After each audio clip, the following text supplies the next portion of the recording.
ఏంటి ఇంట్లోనే అనుకుంటే గుడిలో కూడా నాకు పడే ఏడుస్తున్నారా ముగ్గురు? అది ఏడుపు కాదు, కోపం, పగ. ఎందుకో? నీతో పెళ్లి మా బావగారికి ఇష్టం లేదు అందుకు.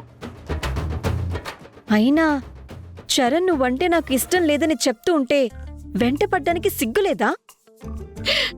సిగ్గా టన్నుల కొద్దీ ఉంది. నీకేమైనా అప్పు కావాలంటే చెప్పు, ఇస్తా. చూడండి, మా ఇద్దరికి పెళ్ళని చెప్పి పెద్దవాళ్ళందరూ ఫిక్స్ చేశారు. వాళ్ళ అమ్మగారు కూడా పెళ్లి చేస్తానని స్టేట్మెంట్ ఇచ్చారు. ఇప్పుడు ఎవ్వరు కాదన్నా ఈ పెళ్లి ఆగదు. అల్లుడు, అల్లుడా?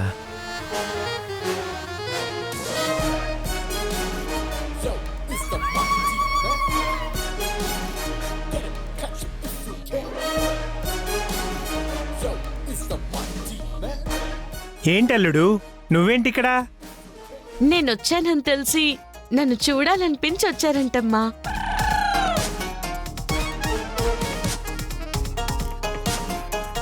అబద్ధం. తను అబద్ధం చెప్తుందండి. నేను తన కోసం రాలేదు. అవును, తన బాధని దేవుడితో చెప్పుకోవడానికి వచ్చాడు. చెప్పండి బావగారు. ఊరుకోండి, చెప్తే నవ్వుతారు.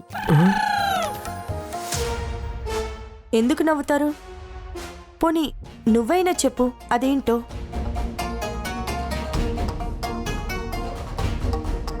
అంటే అది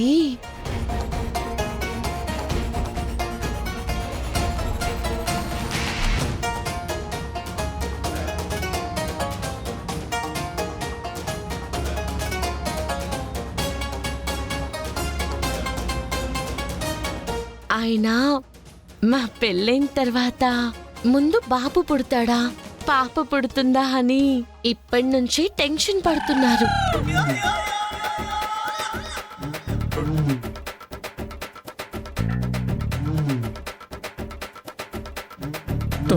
తన నాకు పెళ్ళొద్దని ఏడుస్తుంటే పిల్లల కోసం ఏడుస్తున్నానంటున్నావా? బాలే ఉన్నావయ్యా నువ్వు. ఆడపిల్ల అయితే ఏంటి, మగపిల్లాడైతే ఏంటి?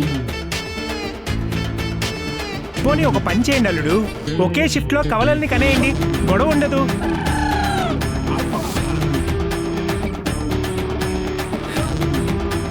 ఎంత బాగా సెలవిచ్చారండి. ఇంటికి గుడికి ఎందుకు వచ్చినట్టు? ఈరోజు మా అమ్మ నాన్న పెళ్లి రోజు, అందుకే వాళ్ళిద్దరి పేరు మీద అర్చన చేయించడానికి తీసుకొచ్చాను. Happy marriage anniversary. Thank you అల్లుడు.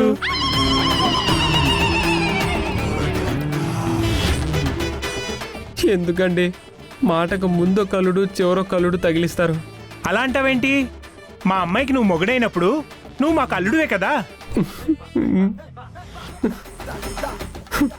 వెళ్ళండి, వెళ్ళి అర్చన చేయించుకోండి, నేను వచ్చి జాయిన్ అవుతాను. పద.